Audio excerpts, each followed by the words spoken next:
이 성경을 이제 보는 여러 이렇게 각도가 있습니다. 이 성경을 거울로 보는 거죠. 성경이 우리의 거울이에요. 성경을 통해서 나를 보는 것입니다. 우리의 모습을 볼 수가 있고, 또 하나는 이제 성경이 창문의 역할을 하는 거죠.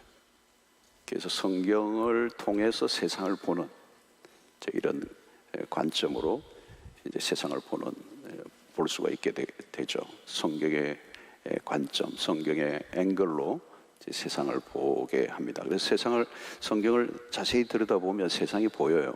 세상이 어떤가 이게 보이죠. 이게 창문을 통하여 세상을 보는 것입니다. 또 하나는 이제 거울 역할을 하는 거예요. 성경을 보면 내가 보여요. 내가 누구인가, 내가 어디에 있는지, 내가 어떻게 살고 있는지 이게 이제 보이는 것입니다.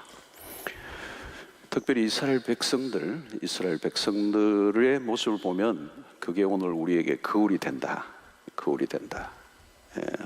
그래서 이스라엘의 모습은 그대로 오늘 우리의 모습을 닮아 있습니다. 그래서 이스라엘 백성들이 살았던 삶의 여정을 자세히 들여다보면 우리가 어떻게 살아야 되는가를 가르쳐줘요. 그러니까 이스라엘 백성들이 참 고마운 것은 우리 대신해서 다 먼저 실패를 했어요. 우리를 보고 당신들은 실패하지 마라 이런 거죠. 우리 먼저 경험을 했기 때문에. 그 이스라엘 백성들의 경험을 보면서, 그들이 걸어갔던 길을 보면서, 아, 우리는 저렇게 하면 안 되겠구나, 저기 가면 저렇게 넘어지는구나, 아, 저기에서는 우리가 어떻게 해야 되겠구나, 이런 것들을 이제 보게 되는 것이죠. 이스라엘 백성들의 특별히 출애굽 여정, 그리고 광야, 그리고 가나안에 가는 이 여정이 우리의 신앙생활에 그대로 닮아 있어요. 너무너무 닮아 있어요. 자, 오늘 이 본문은 이스라엘 백성들이 홍해를 건넌 후의 장면입니다. 홍해를 건넌 이후죠. 자, 그런데 가장 눈에 많이 띄는 단어가 있어요. 여러분 본문을 읽어보면서 이미 눈치를 챘겠지만 가장 많이 나오는 단어가 뭔 것 같아요?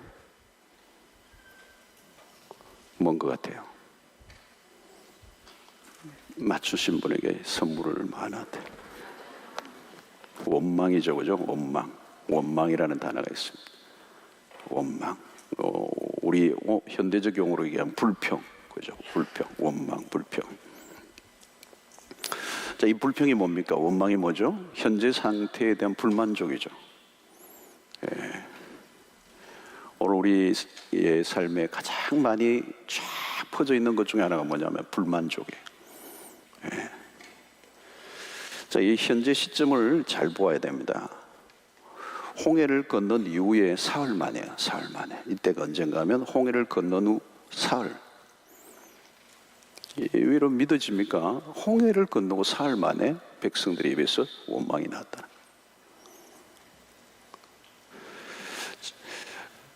광야의 길에 물을 만나지 못하니까 원망을 한 것이죠. 사실 광야에서 물을 만나지 못한, 물이 없으면 정말 위급한 상황입니다. 그건 맞아요. 근데 하나님이 이 백성들의 원망을 들으시고 마라의 쓴물을 단물로 바꿔주셨습니다. 그리고 엘림으로 인도하셔서 안식과 물을 공급해 주십니다. 이 엘림이라고 하는 것은 바로 마라로부터 얼마 떨어져 있지 않는 곳입니다. 오늘 본문에서는 이스라엘 회중이 엘림에서 떠나 신광야로 갔어요. 근데 거기에서 무슨 일이나 2절에 이스라엘 자손 온 회중이 그 광야에서 모세와 아론을 원망하여. 이 원망하는 이유는 뭘까요? 양식의 문제입니다. 이스라엘 공동체의 먹는 문제로 위기가 찾아온 것이죠. 굶어 죽겠다는 것입니다. 가장 현실적인 문제예요. 이 양식은 물보다 비축한 것이 있어서 조금 뒤에 일어난 사건이 된 것 같아요. 물은 비축을 하기 어려우니까 물 문제는 당장 나타났기 때문에 어려웠던 거고, 이 양식은 조금 비축해 놓았던 것이 있었기 때문에 그럭저럭 지내다가 이제 거기 떨어진 거죠. 근데 여러분, 이게 가만히 생각해보면 큰 문제가 아니에요. 바로 앞부분에서 하나님이 물의 문제를 해결해 주셨기 때문에 물 문제를 해결하신 하나님이라면 양식 문제도 해결해 주시겠죠. 이게 기본적인 우리의 생각이잖아요. 이 상황은 늘 변합니다. 우리의 상황은 늘 변하는 거죠. 물 문제가 또 있으면 또 거기 끝나면 또 양식의 문제가 생기고 계속 문제는 바뀌어가면서 일어나는 겁니다. 중요한 것은 상황은 늘 변하지만 하나님은 변함이 없으신 분이다. 이게 굉장히 중요한 것이에요. 우리의 신앙에. 물이 부족한 상황에서 양식의 부족 상황으로 변한 겁니다. 인생의 문제는 바로 이런 거예요. 늘 형태만 바뀐 것이지 늘 문제가 일어나는 것입니다. 지금은 이 문제로 고심하고 힘들어하지만 조금 지나면 다른 문제가 와요. 그게 가변적이라는 거예요. 상황이. 이 물 문제로 고통할 때 하나님께서 해결해 주셨습니다. 그렇다면 양식 문제에 대해서도 하나님을 신뢰해야 맞죠. 근데 양식 문제가 생기자마자 다시 원점으로 돌아가는 거예요. 물 문제 앞에서 원망하던 모습을 똑같이 재현하는 겁니다. 전혀 달라진 게 없어요. 여러분, 달라지지 않으면 어떻게 해요? 계속 반복해야 합니다. 그게 뭔지 아십니까? 뺑뺑이라는 거예요. 이스라엘 백성들이 광야에서 뺑뺑이를 돌았어요. 뺑뺑이를. 원더링이죠. 방황했다는 거예요. 앞으로 전진하지 못하면 방황하는 것입니다. 왜요? 실패를 반복하기 때문에. 왜 실패를 반복합니까? 앞의 사건을 통하여 레슨을 받지 못했기 때문에. 하나님은 물이나 양식 문제를 해결해 주실 때 목표는 생존 문제가 아닙니다. 하나님의 목표는 이스라엘 백성들이 백성다워지기를 원하는 거죠. 그들의 태도, 상황은 늘 바뀌지만 그 상황에 대한 태도, 그 태도가 바뀌기를 원하죠. 그런데 이스라엘 백성들은 무슨 문제가 일어나든지 똑같은 모습으로 반응하는 거예요. 그러니까 이 원망이라는 게 여러분 굉장히 오늘 중요한 주제입니다. 오늘 우리의 삶에 계속 이게 있는 거예요. 이 원망이란 상황에 반응하는 것입니다. 하나님에게 반응하는 게 아니고 상황에 반응하는 거예요. 하나님과의 관계는 전혀 변화가 일어나지 않는 거예요. 그럼 무슨 문제가 생겨나냐? 그럼 계속 문제만 바뀔 뿐이지 내 삶은 달라지지가 않아요. 그럼 뭐가 있어요? 계속 원망하게 됩니다. 그 원망을 계속 반복하면 어떻게 될까요? 광야는 계속 될 수밖에 없습니다. 자, 얼마나 원망을 합니까? 3절을 보십시오. 이스라엘 자손이 그들에게 이르되 우리가 애굽 땅에서 고기 가마 곁에 앉아있던 때와 떡을 배불리 먹던 때에 여호와의 손에 죽었더라면 좋았을 것을 너희가 이 광야로 우리를 인도하여 내어 이 온 회중에 줄여 죽게 하는도다. 이스라엘 백성들은 지금 과거로 돌아가고 있어요. 과거. 하나님은 그 과거에서 끄집어내셨는데 이 백성들은 어려우니까 다시 과거로 돌아가는 거예요. 애굽의 살 때를 추억하는 겁니다. 그런데 애굽의 삶이 어떤 것입니까? 가장 최악의 상황이었습니다. 그런데 그때가 나았다는 거예요. 참 이상한 일이에요, 여러분. 이 심리학에 이 주둔군 이론이라는 게 있습니다. 주둔군 이론. 사람들은 마음에 어떤 상처를 입었을 때, 힘들 때 행복했던 순간을 떠올려서 위로를 받는 게 아니고 더 힘들었던 과거를 자동적으로 떠올린다는 거예요. 심리학적으로 있는 거예요. 지금 애굽의 이스라엘 백성들의 모습은 차라리 애굽에 있었더라면 더 좋았을 텐데 괜히 우리를 데려와서 이게 죽게 한다, 이렇게 황변하는 거죠. 여러분, 이것은 단순한 불평이 아닙니다. 근본적으로 시각의 문제가 있습니다. 상황에 대한 최악의 시나리오를 만들어내고 있는 거죠. 그리고 그들은 지금 굶어 죽었습니까? 그렇지 않아요. 최악의 상황을 상상하면서 비극적인 결론을 내고 있습니다. 광야에서 굶어 죽는 것보다는 애굽에서 잘 먹기라도 하다가 죽었더라면 더 나았을 것이다. 그러나 그것은 사실이 아니죠. 애굽의 재앙들이 내릴 때 하나님의 손에 의해 그때 죽는 게 훨씬 낫다는 거예요. 이 심한 저주를 스스로 하고 있는 것입니다. 원망과 불평과 독설을 쏟아내고 있습니다. 근데 이 보면 2절을 보면 이 원망이 누구에게 하느냐 하면 모세와 아론을 향해 원망하고 있습니다. 근데 자세히 보면 그 원망은 모세와 아론에 대한 원망이 아니고 하나님에 대한 원망이에요. 여러분, 원망은 모두 하나님에 대한 것입니다.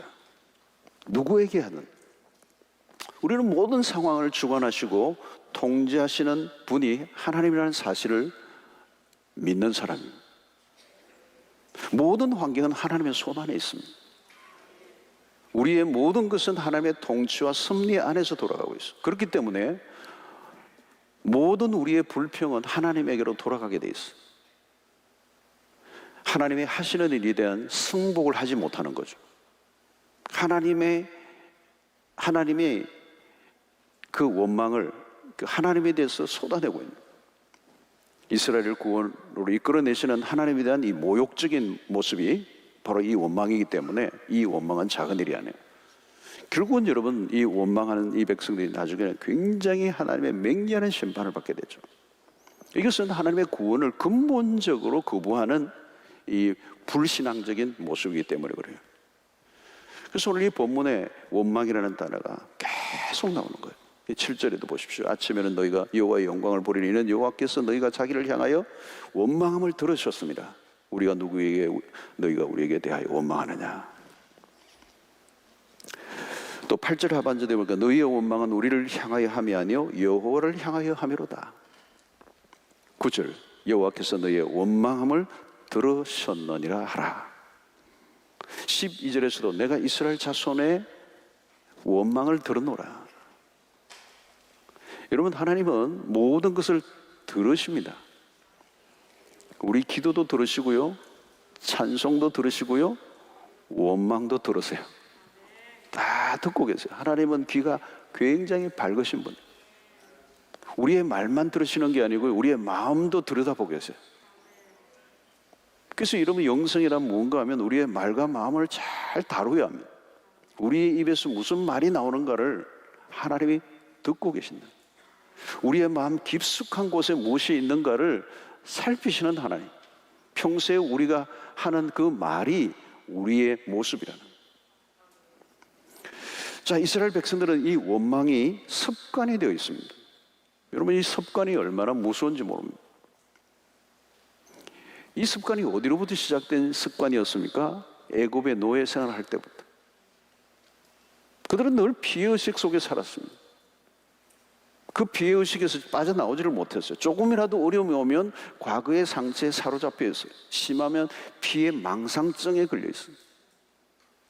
조금만 아파도 죽는다고 소리를 지르죠. 이게 트라우마예요, 트라우마. 여러분, 원망과 불평은 상황이 좋아진다고 사라지는 것이 아닙니다. 이것은 바로 하나님과의 관계에 달려있기 때문에 그래요. 그러니까 가장 우선되는 것은 하나님과의 관계. 하나님과의 관계의 회복을 하나님의 편에서 먼저 손을 내미세요. 8절을 보면 모세가 또 이르되 여호와께서 저녁에는 너희에게 고기를 주어 먹이시고 아침에는 떡으로 배불리시니 이는 여호와께서 자기를 향하여 너희가 원망하는 그 말을 들으셨습니다. 우리가 누구냐? 너희의 원망은 우리를 향하여 함이 아니요 여호와를 향하여 함이로다. 참 흥미로운 것은 그 백성들이 원망하는데도 불구하고 하나님은 그 원망하는 백성을 향하여 진노하지 아니하시고 부드럽게 다가오세요. 그리고 어떻게 해요? 저녁에는 고기로, 아침에는 떡으로 먹고 싶어하는 그 고기를 주시겠다고 말씀하는. 그 줄을 보십시오. 모세가 또 아론에게 이스라엘 자손의 온 회중에게 말하기를 여호와께 가까이 나오라. 여호와께서 너희의 원망함을 들으셨느니라 하고. 이거 보십시오. 가까이 나오라. 가까이 나오라. 이 말은 뭘까요, 여러분? 하나님은 그 백성들과 관계를 회복하기를 원하신다. 언뜻 보면 빵 문제인 것 같은데 빵 문제가 아니에요. 하나님과의 관계가 깨어져 있기 때문에 그들 안에서 원망이 쏟아져 나온 것입니다. 그래서 하나님에게 가까이 나오라는 이 말씀은 무엇을 의미합니까? 백성들의 원망과 불평은 현실의 어려움 때문에 나오는 게 아니라는 거예요. 하나님과 거리가 멀어졌기 때문에. 여러분, 현실의 문제가 다급해지면 사실 우리가 자꾸 그 문제에 빠지다 보면 하나님과 멀어져요. 하나님이 보이지 않으면 여러분, 광야는 숨 막히는 곳입니다. 원망과 불평이 금방 올라오는. 여러분, 지금 우리의 입술에서 원망과 불평이 한간히 나오면 틀림없이 하나님과 멀어져 있어요. 그 문제에 빠져서 허우적거리다 보니까 기도 생활도 하지 않게 되고 성경도 보지 않게 되고 날마다 그 문제를 주야로 묵상하다 보면 하나님이 안 계시는 거예요. 우리의 시선에 하나님의 영광이 다 사라져버리면 온갖 것들이 다 밀고 올라오는 것이죠. 그래서 오늘 하나님이 먼저 하시는 것은 하나님이 먼저 다가왔어요. 가까이 나오라는 거예요. 하나님께로 가까이 나오라. 그러면서 10절을 보십시오. 아론이 이스라엘 자손의 온 회중에게 말하며 그들이 광야를 바라보니 여호와의 영광이 구름 속에서 나타나라. 뭐죠, 여러분? 하나님이 당신의 영광을 보여주셨다는 거예요. 하나님이 당신의 영광을 보여주셨다는 것은 무엇을 의미합니까? 내가 너희들과 함께 있다는 거예요. 내가 너희들과 함께 있다. 여호와의 영광이 구름 속에서 나타나는데 그 영광을 비춰주면서 내가 너희들과 함께 있다. 내가 너희들을 떠나지 않았다. 염려하지 마라. 그 얘기를 하시는 거예요. 너희들은 나의 백성이라는 거예요. 너희들은 나의 백성이다. 결코 너희들이 이 광야에서 죽게 내버려 두지 않을 거라는 거예요. 아무리 어려워도 나를 신뢰하라는 거예요. 여러분, 이 원망과 불평을 왜 하나님이 이렇게 다루시는입니까? 당신 하나님의 백성들이 보여야 될 모습이 아니라는 거예요. 아니라는 거예요. 하나님의 백성들은 달라야 한다는 거예요.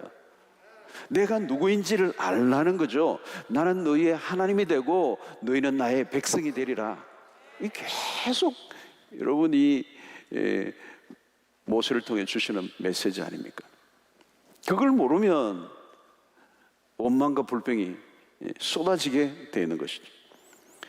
여러분, 이스라엘 역사를 보면 광야에서만 실패한 게 아닙니다. 그들은 가나안에 들어가서도 실패하고요, 이스라엘 왕국의 역사를 보아도 마찬가지 실패로 점철을 해요. 무엇을 보여줍니까? 이스라엘 백성들이 하나님이 누구이신지를 아는데 실패한 거. 오늘 이 광야를 지나는 가운데 그 광야를 이끌어내시고 이 만나와 메추라를 먹이시는 이 모든 사건들을 통하여, 이 광야의 코스를 통하여 하나님이 의도적으로 그 백성들을 고통으로 몰아넣으신 것이 아니고 그 어려운 환경과 여건 속에서 하나님이 누구이신지, 하나님이 그 백성을 어떻게 다루시는지, 아무리 최악의 상황 속에서도 하나님은 결코 그 백성들을 버리지 아니하시고 당신의 백성이 세상의 모든 열방 가운데서 하나님의 백성임을 드러내기를 원하시는 이 목적을 가지고 있단 말이죠. 근데 이스라엘 백성들은 왜 이런 고통으로 우리를 몰아가시느냐? 그 백성들의 의문이에요. 그들은 애굽을 빠져나와 홍해를 건너면서 가나안의 꿈을 꿨습니다. 근데 광야에서 뺑뺑 도는 거예요. 기대한 것과는 너무 다른 곳이. 이스라엘 백성들은 이 광야를 이해할 수가 없었습니다. 사랑하는 성도 여러분, 우리의 신앙에서도 자주 경험하는 환경이에요. 여러분, 우리가 신앙생활을 할 때 좋은 일만 생기면 얼마나 좋겠습니까? 하나님을 섬긴다고 섬기는데도 우리가 생각하는 것과 다른 상황들이 벌어져요. 기도 응답이 안 되고 뭔가 늘 공회전하는 듯한 느낌을 받을 때가 있어요. 철야를 10년째 다녔는데 별로 바뀐 게 없는 것 같아. 어떤 때는 더 어려워지는 거예요. 여러분, 이스라엘 백성들은 출애굽을 했지만 광야의 삶은 별반 나아진 게 없어. 어떻게 보면 그 애굽에서 그 바로의 압제 속에 있었을 때라도 그때가 오히려 좋았지 않은가. 이 먹는 문제마저 어려움이 오자 이전에는 이 정도는 아니었지 않는가. 나아진 게 뭐지? 여러분, 하나님 이스라엘 백성을 광야로 인도하신 이유가 무엇입니까? 하나님과의 관계를 맺는 법을 가르쳐 주시는 거예요. 어려운 상황 속에서도 하나님을 신뢰하는 법을 배우는 거예요. 그래서 이 먹는 문제가 결코 아니라는 거죠. 상황의 호전이 우리의 목표가 아니라 상황의 악화 속에서도 하나님을 경험하게 하는 일. 여러분, 만나를 먹고도 나중에 그들은 광야에서 죽게 되죠. 이유는 무엇입니까? 진정한 출애굽은 애굽에서의 탈출이 아니라는 거예요. 상황의 변화가 아니라는 거예요. 이전보다 조금 더 생활에 여유가 있어지고 조건이 나아지는 그런 변화가 아니라는 거예요. 그들이 놓친 건 뭘까요? 하나님과 당신의 백성과의 새로운 관계. 새롭게 열려진 이 관계, 하나님과의 관계를 맺을 줄 모르는 거예요. 그들은 뿌리 깊은 옛 습관과 삶의 방식들이 그들을 붙잡고 있었습니다. 여러분, 신앙생활의 가장 어려운 점은 무엇입니까? 구원을 받았고 은혜도 체험을 하긴 했는데 모질게 붙들고 있는 옛 기질과 사고방식들로 인하여 여전히 고생을 하는 거죠. 여러분, 광야는 어떤 것입니까? 우리가 잘 아는 것처럼 아무것도 없어요. No drink, no food. 없어요. 아무것도 없어요. 있는 것은 사막의 먼지와 바람뿐입니다. 여러분, 사람들에게 중요하고 필요한 것이 많이 있지만 그것은 상황이 좋을 때 말이지, 가장 절박한 문제는 역시 양식의 문제예요. 생존의 문제예요. 먹을 것이 없으면 생존을 할 수 없다.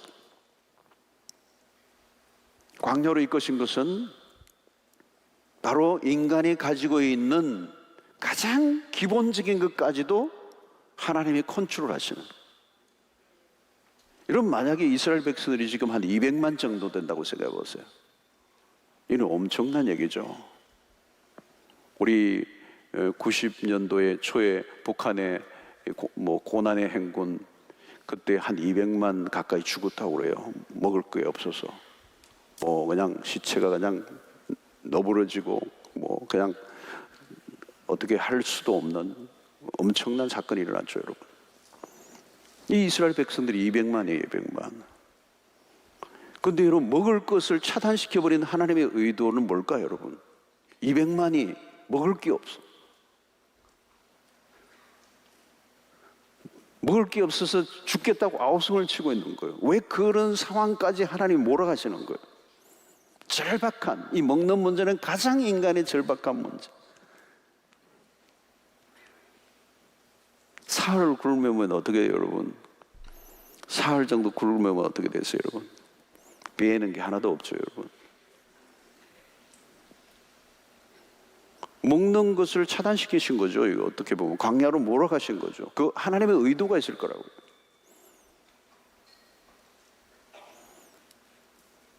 이스라엘 백성들이 그 홍해를 건너고 난 다음에 물이 없어서 그냥 아우성을 치는 거예요. 근데 여러분, 그 옆에 엘림을 준비해 놓고 계신 하나님이에요. 하나님의 대책 없이 몰아가시는 하나님이 아니세요. 완전히 차단시켜버리고 그 백성들이 아우성을 치는데 그 레슨은 뭘까요, 여러분? 모든 게 다 차단되고 가장 근본적인 것까지 다 막혀 있다면 길은 하나밖에 없잖아요. 위를 보라는 거예요. 여러분, 만나가 주어지고 배가 불러졌다고 문제가 끝난 것이면 아닙니다. 만나가 뭐죠, 여러분? 이 만나는, 하늘로부터 만나는 무엇을 예표하는 거예요? 그리스도를 예표하는 거예요. 이 만나가 뭐예요? 다르게 표현하면 하나님의 말씀을 의미하는 거예요. 여러분, 요한복음에서 그 얘기를 하잖아요. 내가 하늘로부터 내려온 떡이라는 거죠, 예수님이. 이 백성들이 떡만 먹고 죽은 거예요. 그 떡을 통하여, 하늘을 통하여, 그 만나를 내리신 걸 통하여 내가 너희들을 책임지는 여호와라는 거예요. 죽고 사는 모든 문제는 내 손에 달려있다는 거예요. 떡의 문제가 아니라는 거예요. 생존의 문제가 아니라는 거예요. 물질의 문제가 아니라는 거예요. 돈의 문제가 아니라는 거예요.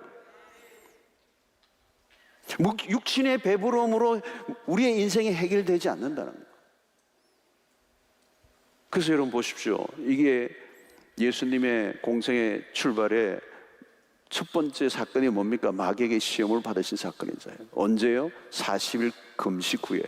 광야의 광야. 이게 이스라엘 백성들의 실패를 통해서, 그 이스라엘 백성들은 실패했지만 그리스도는 그 광야의 시험에서 승리하신 상징적인 사건이잖아요. 마귀가 어떻게 이 돌들이 떡이 되게 하라는 거예요. 40일 굶은 사람에게 이 떡이라고 하는 것은 지금 당장 나를 살리게 만들 수 있는 그런 것이라고 볼 수 있죠. 마귀가 여러분 그냥 시험한 거 아니잖아요. 생사의 기로에 있는 40일 금식하신 그리스도에게 찾아와서 이 돌이 떡이 되게 하라, 먹어라. 여러분 그때 예수님이 뭐라고 얘기하시는 거예요? 사람이 떡으로만 사는 것이 아니고 하나님의 입으로부터 나오는 말씀으로 살 것이니라. 어마어마한 얘기를 하신 거예요. 저는 이 말씀이요 정말 여러분들 각 사람들에게 레마로 들려지게 되기를 축원합니다. 사람이 떡으로만 사는 게 아니고요. 여러분 예수님이 40일 동안 금식하셨다면 지금 광야에서 이스라엘 백성들의 모습보다 더 처절한 상황이에요. 40일 동안 아무것도 없고 모든 게 끊겨져 버린 상황이에요. 그런데 그 상황 속에서도 예수님은 그 떡 앞에 굴복하지 않고 하나님의 말씀을 붙잡고 있는 거예요. 하나님의 말씀이 나를 살린다는 거예요. 여러분 이것은 뭘까요? 여러분 우리는 하나님의 백성은 하늘로부터 오는 것으로 살아가는 존재라는 거예요. 땅으로부터 오는 게 우리를 살리는 게 아니라는 거예요. 어떤 사람에 의해서 어떤 누구의 도움에 의해서 살아가는 존재가 아니라 하나님의 백성은 하나님이 책임지시고 하나님의 백성은 어떤 상황에 있어도 하늘을 바라보라는 거예요. 하늘을 바라보라. 위로부터 모든 게 결정이 된다는 거예요. 왜 광야로 이끄셨습니까? 광야야말로 쳐다볼 수 있는 게 하늘밖에 없기 때문에. 아무것도 없으니까 광야는 하늘밖에 없는 거예요. 하늘밖에. 그래서 하나님이 하늘을 여시고 만나와 메추를 먹이시고. 이스라엘 백성들이 여러분 나올 때만 해도 애굽에서 나올 때마다 뭐 가지고 있는 게 있었죠. 조금씩 뭐 각자 뭐 얼마나 뭐 챙겨오고 막 비추고 하고 했었겠죠. 근데 그게 떨어져 버린 거예요, 여러분. 여러분 우리가 준비하고 우리가 저축하고 우리가 애쓰고 우리가 뭔가 만들어 놓고 쌓아 놓은 것은요 그걸로 우리가 살아갈 수 있는 게 아니라는 거예요.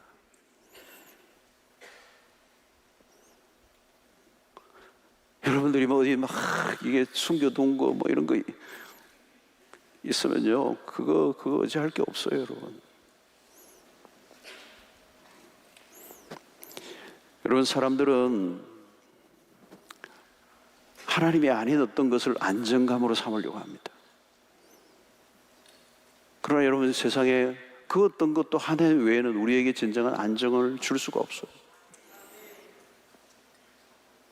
사람들은 믿음 생활이 곧 안정을 얻기 위한 것이라고 생각하는데 그렇지 않아요. 정반대예요, 여러분. 믿음의 삶이란 자신의 안정된 삶이 목표가 아니에요. 믿음의 길은 때로는 안정된 삶과 반대의 길을 걷게 하는 것이죠. 믿음의 길을 걸으십시오. 예측할 수 없는 삶으로 선택하게 만들어요. 믿음은 현재 자신의 삶에서 다르게 살 것을 요구한다는 거죠. 다르게 산다는 게 뭘까요, 여러분? 모험과 위험이 따른다는 겁니다. 그때 사람들이 긴장감을 가지죠. 우리는 살아오던 대로 그냥 안정되게 살려고 하죠. 여러분 그것은 믿음의 길이 아니에요, 여러분. 믿음은 굉장히 위험한 길을 선택하는 거예요. 광야는 안정된 곳이 아니에요, 여러분. 예측 불허입니다. 그래서 믿음은 그런 곳에서 연단을 받게 하는 것이죠. 그래서 광야는 믿음을 훈련할 수 있는 최적의 환경이에요. 인생의 막다른 곳으로 몰렸을 때 인간적으로는 절망적이지만 그곳이 하나님의 역사가 일어날 수 있는 기적의 장소가 되는 거죠. 그래서 여러분 이 엣지라고 그러죠. 엣지. 그 벼랑 끝. 그죠? 믿음으로 모험을 하게 하는 벼랑 끝으로 서게 하시는. 이스라엘 백성들이 원망에 빠진 이유가 무엇입니까? 그들의 목표는 안정된 삶이었어요.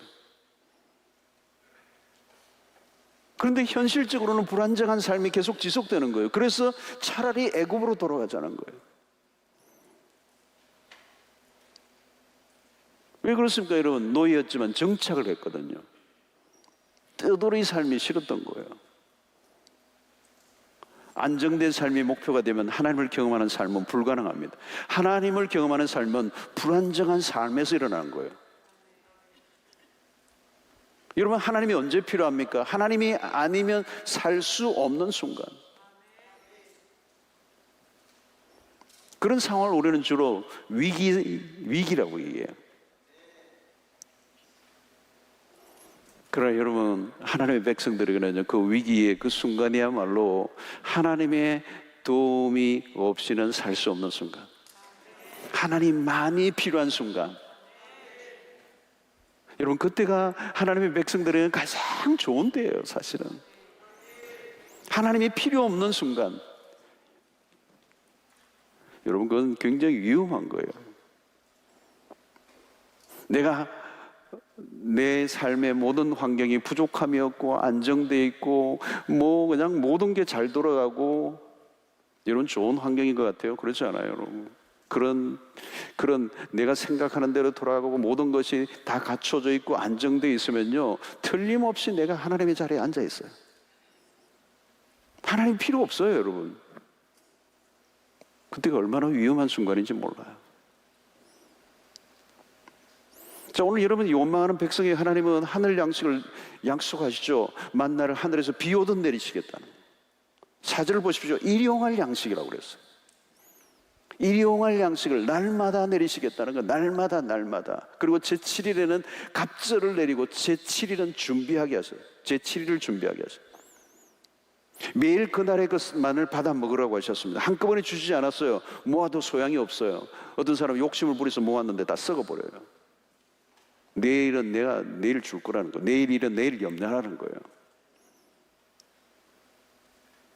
왜 한꺼번에 주시지 않고 매일매일 주신다는 겁니까? 딴 게 아니죠, 여러분. 매일 하나님을 바라보라는 거예요. 하루도 하나님 없이는 살 수 없음을 알고 살라는 거예요, 여러분. 우리는 여러분, 이 아침 먹고요, 점심 먹을 거 있으면 점심 때까지 기도 안 해요.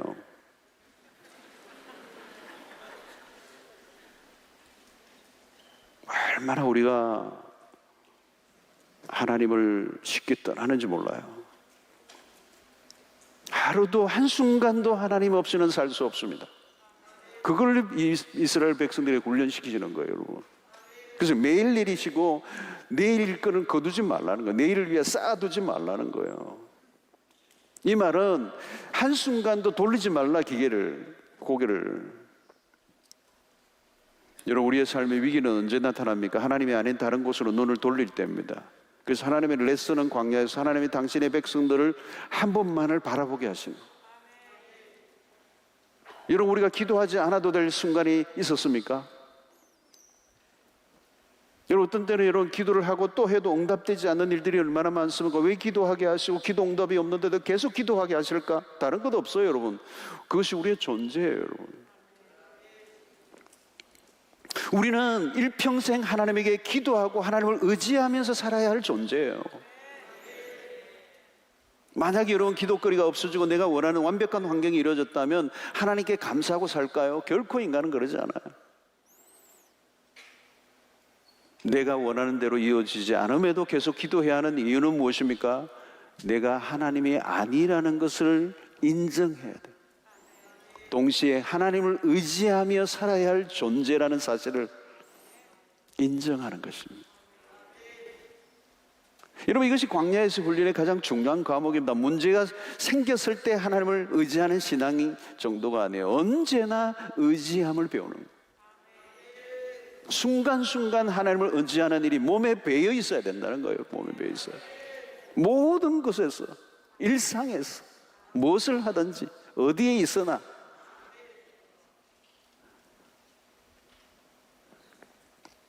매일 만나가 내려야 살 수 있는 것처럼 우리는 매일 하나님의 말씀을 들어야 사는 거예요.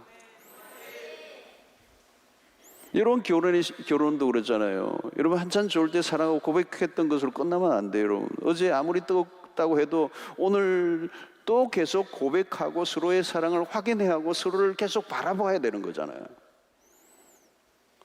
그 하나님과 우리의 관계도 마찬가지예요. 결혼한 관계가 비슷해요. 광야에서 고개를 돌리지 말고 하나님을 바라보는 훈련을 철저히 시키시고 계시는 거죠. 만약에 그러지 않으면 가나안에 가서 그 과련의 화려한 것에 눈을 돌리고 하나님을 떠난 위험성이 너무도 많기 때문에 만나를 내리시면서 그 훈련을 하고 계시는 거예요. 그래서 4절에 보시면 그때 여호와께서 모세에게 이르시되 보라 내가 너희를 위하여 하늘에서 양식을 비같이 내리리니 비같이 내리니 풍성히 내리시는 거예요. 백성이 나가서 일용할 것을 날마다 거둘 것이라. 이같이 하여 그들이 내 율법을 준행하나 아니하나 내가 시험하리라. 하나님의 시험은 뭘까요, 여러분? 만나가 아니라 하나님에 대한 절대적인 신뢰라는 겁니다. 매일 그날 거두고 6일째는 갑절로 주니까 그걸 거두고 7일째는 위하여 걱정하지 말라는 거예요. 이 말은 뭘까요? 그들이 하나님의 말씀을 준행하는지 안 하는지를 시험하는 거. 그건 뭘까요? 하나님에 대한 절대적 신뢰. 살게 하는 것은 만나가 아니라 내가다, 나 여호와다, 여호와다. 근데 여러분, 이게 이스라엘 백성들이 이걸 깨닫는데 너무 오래 걸리는 거예요. 여러분 어떻습니까? 매일매일 하나님을 신뢰하고 하나님만을 바라보고 사세요? 다른 곳에 눈을 돌리지 않으시고 사십니까? 자, 하나님은 원망하는 백성들에게도 일용할 양식을 하늘에서 내리실 것을 약속하십니다. 놀라운 말씀이에요. 원망하고 불평하는데도 그 백성에 만나를 내리고 계세요. 당신의 백성들에 대한 하나님의 반응은 굉장히 자비로웠어요. 원망에도 불구하고 마라의 쓴물을 단물로 바꿔주시는 하나님, 엘림을 떠나자마자 또 원망하는 백성을 하나님은 즉시 하늘 양식을 내려주시는 하나님, 참 하나님은 선하신 분이세요. 마치 얘를 먹이는 자식에게 속을 썩일 줄 알면서도 사랑을 베푸는 어머니의 심정과도 같아요. 왜? 그 백성과 언약을 맺었기 때문에. 그 은혜는 크고 풍성한 것입니다. 하나님은 인간의 잘못에 대해서 적극적으로 반응하시며 심판하시는 분은 아닙니다. 인간의 행위대로 처치하셨다면 우리는 다 죽어요. 불순종 가운데서도 하나님은 당신의 자비의 손길을 거두지 아니하십니다. 이것은 하나님께서 우리의 연약함을 아시기 때문입니다. 하나님 우리의 연약함을 아십니다. 우리의 실패를 이해하십니다. 이제 애굽에서 벗어난 그들에게 너무 많은 걸 요구하지 않으세요. 달래시는 거죠. 그 연약한 그 백성들을 어루고 달래시면서 그냥 데려가시는 거예요. 넘어지고 또 넘어지는데 용납하시고 또 용납하시는 거예요. 언제까지 용납하시는 것입니까? 하나님은 광야에서 계속 그 백성들을 달래시면서 이끌어 가시는 거예요. 돌았으면 원망하고 돌았으면 원망하고 그러면 또 먹이고 또 먹이고 계속 인애를 베푸시는 하나님. 하나님은 여러분 성경을 보면요 속이 없는 분 같아요. 여러분 오늘 구원받고 믿음 생활하고 있다는 것은 자비로우신 하나님의 인내의 산물입니다. 오늘 우리도 마찬가지입니다. 하나님의 품은 넓고 넓어서 우리의 연약함에도 불구하고 하염없이 눈 감아주시는 그 하나님의 마음. 여러분 이것은 성경에서 표현하고 있지 않지만 성경의 그 행간 속에 그 하나님의 인내와 자비와 그 무한하신 사랑의 그 마음을 우리는 읽어내길 수 있어요. 원망하는 동안에 광야는 끝이 나지 않아요. 여러분 문제는 이 이스라엘 백성들이 원망하고 있는 것은 결국 계속 그들이 광야의 길을 연장시키고 있는 거죠. 광야를 끝내는 사건은 언제 일어납니까? 그 원망이 사라질 때. 여러분 그 원망이 감사로 바뀔 때 비로소 광야가 끝이 나는 거예요. 광야를 끝내는 사건은 뭐예요? 감사예요. 감사란 뭘까요, 여러분? 환경에 대한 게 아니에요. 환경에 대해서 반응하는 게 아니에요. 어떤 상황에도 불구하고 하나님을 향하여 바른 태도를 보이는 거예요. 여러분 어떤 상황에서도 하나님을 향해 감사하면 광야는 통과한 것입니다. 원망과 불평을 해결하지 못하고 살아가는 사람들이 많습니다. 하나님과의 관계가 아직 해결이 안 됐다는 증거예요. 그래서 광야에서 최고의 레슨은 무엇입니까? 빵보다 더 귀중한 것이 있다는 것을 배우는 것. 빵보다 더 귀한 것이 있을까요? 우리가 여러분 모두가 이 먹는 문제를 가지고 싸우고 또 싸웁니다. 먹는 문제가 해결되지 않으면 사람들이 막 눈이 뒤집혀지는 거예요. 어떻게 빵보다 더 귀한 것이 있다는 것을 배울 수 있습니까? 노예로 살면서 배를 굶지 않는 것이 더 좋다고 여길 때 원망이 나오는 거예요. 그들은 애굽에서도 광야에서도 빵 문제에 벗어나지 못해요. 여러분, 오늘 우리의 모습과 비슷하지 않습니까? 어디에서든지 우리는 돈 아닌 거, 돈 타령이에요. 여러분, 어려운 상황이 빨리 바뀌어지기만을 바라면 안 돼요. 물과 양식의 문제만 해결되는 것으로 끝이 나지 않습니다. 자꾸 우리는 어떤 조건을 가지고 하나님을 찾아가죠. 그러면 원망에 쉽게 빠져나올 수가 없습니다. 우리가 살다 보면 내 마음에 드는 환경이 여러분 얼마나 있습니까? 여러분 한번 생각해 보세요. 정말 내 마음에 완전히 드는 환경이 많아요? 마음에 들지 않는 환경이 더 많아요? 마음에 안 들 때가 더 많죠, 여러분. 완전한 만족을 할 수 있는 순간은 없어요, 여러분. 겉으로는 좋아 보이지만 안으로 여러분 다 들어가 보세요. 내가 생각하는, 내가 원했던 그 환경이 되지 않을 때가 너무 많죠, 여러분. 인류 최초 에덴 동산에 가보십시오.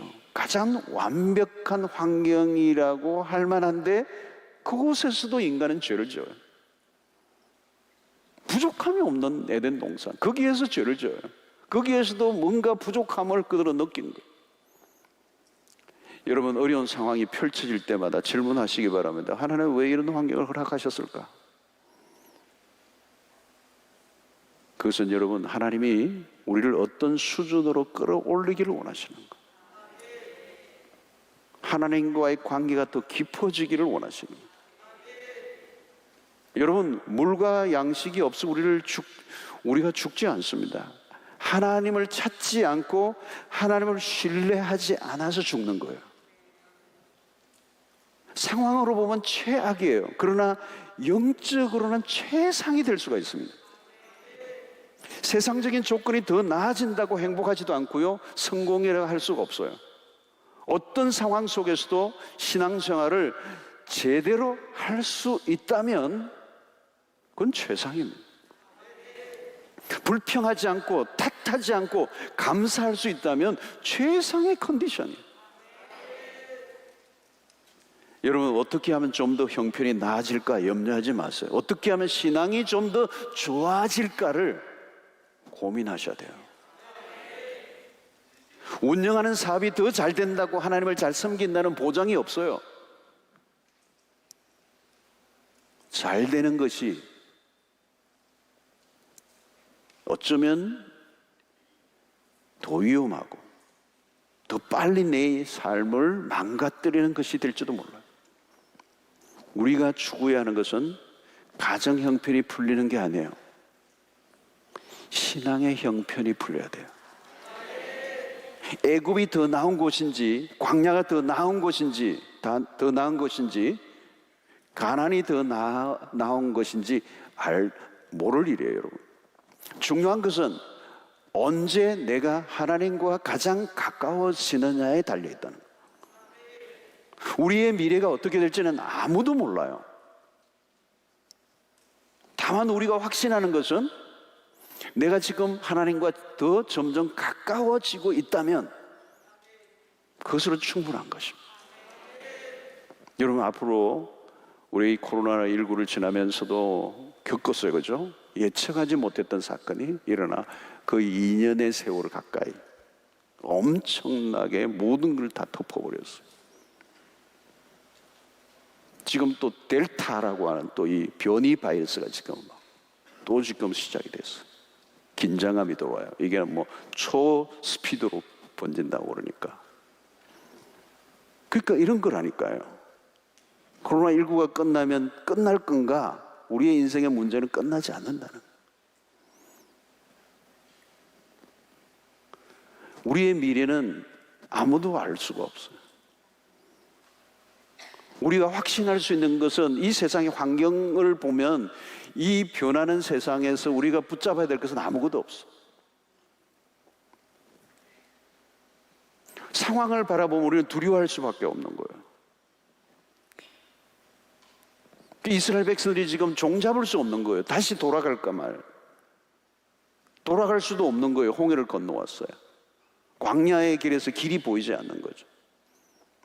그들은 방황하고 또 방황하고 원망과 불평이 그들의 광야의 삶을 더 길게 만들고 있는 거예요. 그것이 원망으로 나타난 거예요. 여러분, 우리가 할 일은 무엇일까요? 무슨 일이 일어나든 그건 우리가 알 수가 없어요. 분명한 것은 하나님과 더 가까워지고 있느냐는 거.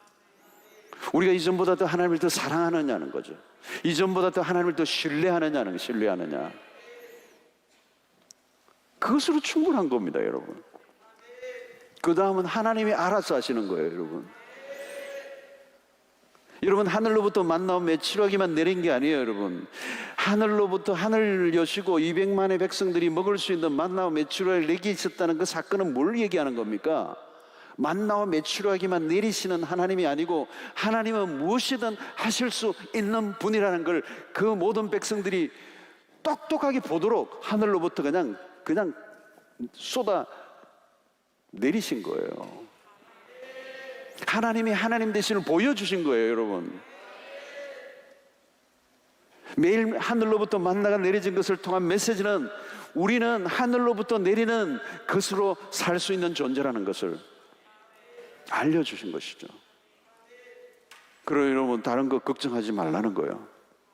만나 걱정하지 말고, 먹는 거, 먹고 사는 문제 걱정하지 말고, 너희들의 사는 것은 진정한 만나, 하늘의 양식, 하나님의 말씀으로 살 것이니라.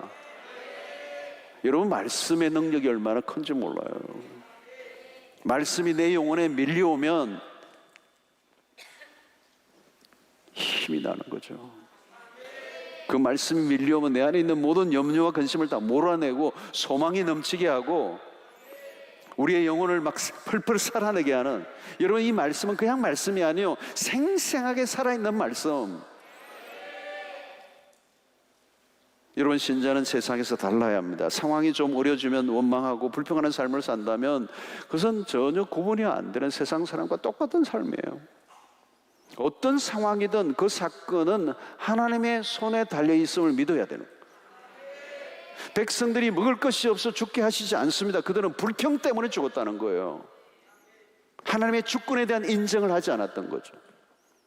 불평이 입에서 사라지고 감사가 터져 나올 때 비로소 광야는 끝이 나는, 감사의 삶으로 충만한 순간부터 더 이상 광야는 필요하지 않게 되기 때문에.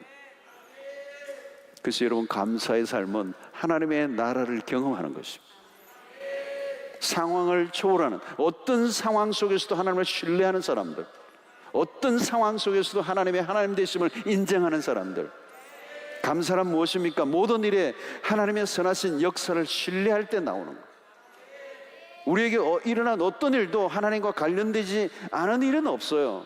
그렇다면 우리는 하나님을 신뢰해야 합니다. 작은 일이든 큰 일이든 감사할 수 있다면 광야 생활이 끝이 난 상태예요. 가나안이 들어가느냐 가리지 않느냐는 그 다음의 문제입니다, 여러분. 불평이 끝이 나고 감사로 충만하면 이미 가나안이 시작된 것입니다. 이미 광야는 끝이 난 것입니다. 여러분, 하나님은 출애굽하게 하시고 홍해를 건너게 하실 때 이미 가나안은 주어졌어요, 여러분. 여러분의 성경의 스토리를 보면 하나님은 출애굽하시는 그 순간 이미 가나안은 그냥 그들에게 주어진 거예요, 여러분. 홍해를 건너게 하실 때 그 바로의 손길에서 노예 생활하던 그 백성들을 끄집어내실 때 이미 가나안이 주어진 거예요. 가나안이 그들에 다 주어져 있는 거예요. 근데 문제는 그 백성들이 이 짧은 시간에 광야를 통과하고 가나안에 들어가야 하는데 불구하고 그들은 자신의 상황에 빠져 원망과 불평을 쏟아내므로 광야가 생각보다 길어진 거예요. 그리고 가나안의 그 풍성한 약속을 누리지 못하는 성도 여러분, 오늘 우리의 삶에 매우 중요한 요소가 이스라엘 백성을 통하여 우리에게 분명하게 메시지를 주고 있어요. 오늘 여러분, 우리의 일어나고 있는 크고 작은 일들, 때로는 우리가 생각하지 못했던, 기대하지 않았던 어려운 문제들이 끊임없이 일어나게 될 때, 그때야말로 하나님을 경험해야 될 때예요. 인생의 위기의 순간에야말로 하나님을 경험해야 될 때예요. 내가 하나님의 백성임을 확인하고 내가 우리의 하나님이 하나님이신 것을 경험하는 경험, 그리고 그 하나님이 내려주시는 진정한 만나로 매일 일상을 살아가기로 결정하는 백성들이 될 때, 우리는 상황의 포로가 되지 않고 어떤 상황과 어려움이 와도 원망과 불평을 하지 않고 하나님의 역사를 기대하고 하나님의 선하심을 신뢰하고 모든 사건과 일들 속에 하나님은 여전히 일하고 계시고 하나님의 백성을 결단코 놓치지 아니하시고 가까이 다가오시고 우리의 신뢰를 실망시키지 아니하시는 하나님이십니다. 여러분, 구약의 요셉을 보면요, 요셉의 스토리 우리가 잘 알아요. 그 요셉의 스토리 속에는 감사라는 표현은 없어요. 그러나 틀림없이 요셉은 감사의 삶을 살았음을 우리는 알 수가 있어요. 그는 하나님의 주권을 믿었습니다. 하나님의 역사를 기대했습니다. 여호와의 손길이 그와 함께하고 있다는 걸 그도 알았고 다른 사람도 알았어요. 그래서 그는 나중에 형님들을 만났을 때 분명한 표현을 하죠. 형들은 나를 해하려 하였지만 하나님이 그것을 선으로 바꾸셨다. 하나님의 절대 주권을 믿었던 거죠. 그 어떤 것 하나도 하나님의 손길을 벗어난 일이 없었음을 그는 보았기 때문에 요셉의 생애 속에 불평과 원망이 없어요. 자기를 학대하고 힘들게 했던 형들을 만났을 때 조금도 그는 형들을 원망하지 않아요. 불평의 기색이 없어요. 왜? 하나님이 하셨기 때문에, 하나님의 섬세한 손길이 멈춘 적이 없었기 때문에. 여러분, 우리가 예수 그리스도를 믿고 하나님의 자녀가 된 이후로는 이제는 더 이상 우리에게 일어난 그 어떤 일도, 사소한 일들도 하나님의 시야를 벗어난 일도 없고 하나님의 손길을 벗어난 일도 없고 하나님이 당신의 백성들을 유익하게 하시기 위하여 하나님의 드라마가 시작되고 있는 거예요. 여러분, 이 어려울 때야말로 여러분, 우리는 하나님을 신뢰하고 바라보아야 할 때입니다. 우리는 모든 삶의 문제가 복잡하고 어렵고 꼬이고 많은 문제들이 있지만요, 상관없어요. 여러분, 우리는 하늘만 바라보면 사는 것입니다. 하나님만을 신뢰하면 사는 것입니다. 문제는 우리는 이 상황이 좋아지기만을 바라는 것은 바른 믿음의 태도가 아니에요. 여러분, 상황이 좋아지면 하나님을 잘 섬길 것 같아요. 그러지 않아요. 여러분, 아무리 상황이 좋아져도, 아니, 상황이 좋아질수록 인간은 더 하나님을 배반하고 하나님을 떠나고 하나님부터 벗어난 것이 인간의 역사예요. 우리는 그 상황과 상관없어요. 오늘 어떤 어려움이 올지라도, 어떤 상황이, 내가 기대하지 않았던 상황이 올지라도 우리는 여전히 하나님만을 바라는 사람들이에요. 여러분, 이 금요철에 끊임없이 우리가 기도하고 하는 이유가 뭘까요? 여러분, 우리는 그분만을 신뢰하며 살아야 될 존재이기 때문에 우리는 주만 바라봅니다. 주만 의지합니다. 어떤 상황에서도 우리는 하나님으로부터 우리의 생사가 결정되고 우리의 모든 삶이 하나님의 손에 쥐어져 있기 때문에, 그래서 위기의 순간이 올수록 그때야말로 하나님의 놀라운 레슨을 받아야 될 매우 중요한 때입니다. 하나님 외에 다른 것에 눈을 돌렸던 것들이라면 회개하고 하나님만을 바라보는, 그리고 우리의 입술에서 원망이 다 사라지고 하나님은 선하신 분이십니다. 합력하여 선을 이루실 것입니다. 가장 좋은 길로 인도하실 것입니다. 여러분, 그렇게 하여 우리 입술에서 뭐가 나와야 돼요? 감사가 나와야 되는 거예요. 여러분, 감사하시기를 바랍니다. 여러분, 저는 코로나19를 통해서도 너무도 힘든 것들이 많았지만 그럼에도 불구하고 감사할 게 너무 많더라고요. 돌아보니까 하나님은 이 전염병 상황 속에서 일하시는 하나님이신, 결코 하나님의 역사가 뒤로 돌아가지 않아요. 하나님은 역사는 언제나 앞으로 가고 있는 거예요. 이번에 통일에 대한 얘기도 우리가 한 주간 동안 들었어요. 정말 저도 통일에 대한 관심이 많고 그것을 위해서 기도하고 거기에 대해서 그런 사역들을 하고 있지만 어떤 때는 답답하고요, 어떤 때는 아무것도 일어나지 않는 것 같은데 하나님이 일하고 계시고 놀라운 일들이 일어나고 있는, 그리고 한국 이 한민족에 대한 하나님의 계획이 얼마나 놀라운 것인지, 하나님이 통일을 여시면 이 부산역으로부터 출발해서 평양을 지나 북경을 지나 유라시아를 가서 유럽에까지 복음을 전거하는 기차를 타고 가는 역사가 일어나는 그날이 올 줄로 믿습니다. 어떤 상황에도 불구하고 우리는 감사하는 것, 이게 세상의 사람들과 전혀 다른 삶의 방식이죠. 감사하는 사람은 이미 승리한 사람입니다. 감사하는 사람은 이미 가나안에 들어온 거예요. 강야는 끝이 난 것입니다. 상상을 초월하는 하나님의 역사가 일어나고 하나님의 나라가 시작된 거예요, 여러분. 오늘 우리의 이 밤에 여러분들 안에 있는 염려와 근심과 또 원망과 불평의 모든 것들이 다 사라지고 감사로, 바울 사도가 얘기했던 것처럼 범사에 감사하라.